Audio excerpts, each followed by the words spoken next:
Welcome to RCK. Selamat datang di kelas Teknik Komunikasi via Telepon. Hari ini kita akan mulai belajar masalah teknik komunikasi via telepon. Sebelum kita berbicara ke teknik, kita bicara tentang apa itu komunikasi secara singkat di unit 1 ini. Komunikasi berasal dari bahasa Latin loh. Communis yang berarti sama, communicatio yang berarti membuat sama. Komunikasi selalu dinamis yang selalu konstan berubah sesuai dengan situasi yang berlaku.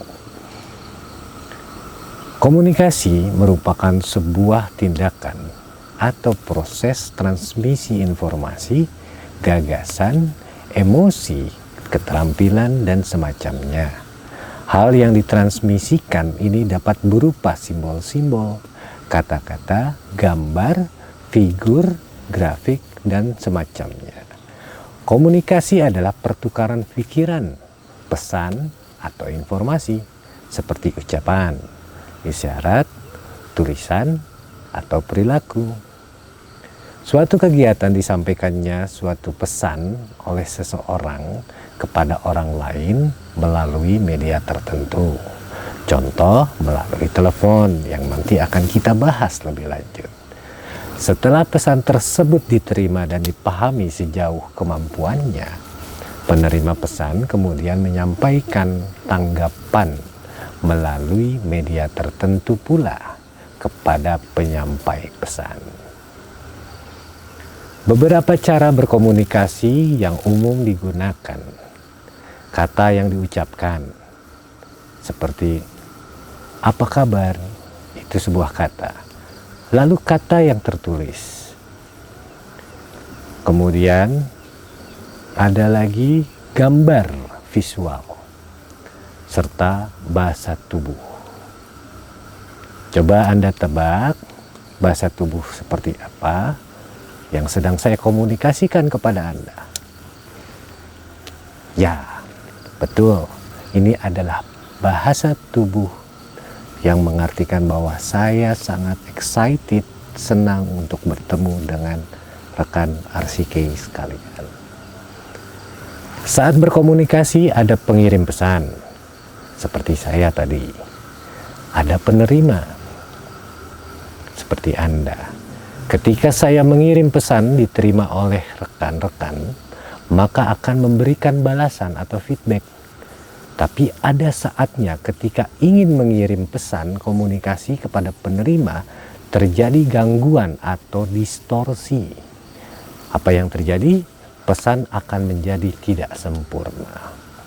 Sehingga saat merespon pun, sang penerima akan memberikan feedback yang tidak sempurna pula. Contoh paling umum dari distorsi saat kita berkomunikasi adalah lingkungan, yaitu suara. Cobalah Anda berbicara dengan teman Anda, kemudian tiba-tiba suara knalpot kendaraan dengan suara yang menggelegar lewat. Apa yang terjadi? Biasanya pesan akan terputus dan dilanjutkan oleh pertanyaan oleh kawan Anda itu. Contoh lain distorsi adalah ketertarikan.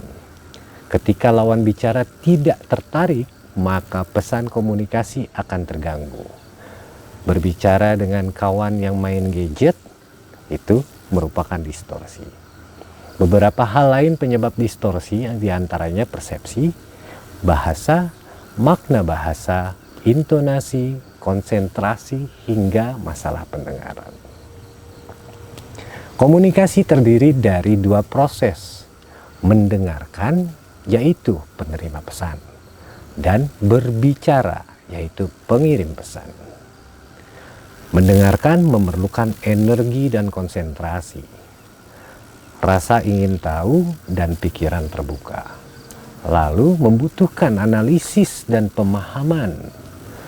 Sedangkan berbicara memerlukan fokus yang tajam, berpikir dengan logika, ucapan yang jelas, serta penyampaian yang singkat.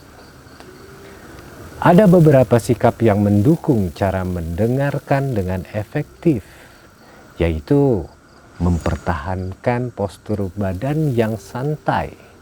Ketika duduk seperti saya, duduklah dengan posisi agak ke depan. Jika berhadapanlah dengan posisi setara atau sebatas mata. Mempertahankan postur tubuh terbuka, mempertahankan jarak yang wajar, merefleksikan emosi, menjaga kontak mata, menciptakan lingkungan yang tenang tanpa terganggu dengan suara di sekitar. Sikap yang dapat menyembunyikan efektivitas mendengarkan antara lain bersikap menghindari, menceritakan hanya diri sendiri tanpa mendengarkan cerita lawan bicara, atau tidak merespon sama sekali, mengkritik, menghakimi, mendiagnosis, memberikan solusi, mengganti subjek pembicara. Lalu cara meningkatkan kemampuan kita untuk mendengar secara efektif. 1. Parafrase, yaitu mengulang apa yang lawan bicara katakan dengan menggunakan kata-kata kita sendiri. Kemudian summarize, yaitu mengumpulkan atau menyimpulkan poin-poin penting lawan bicara. Kemudian pertanyaan, menciptakan diskusi untuk mengatasi masalah.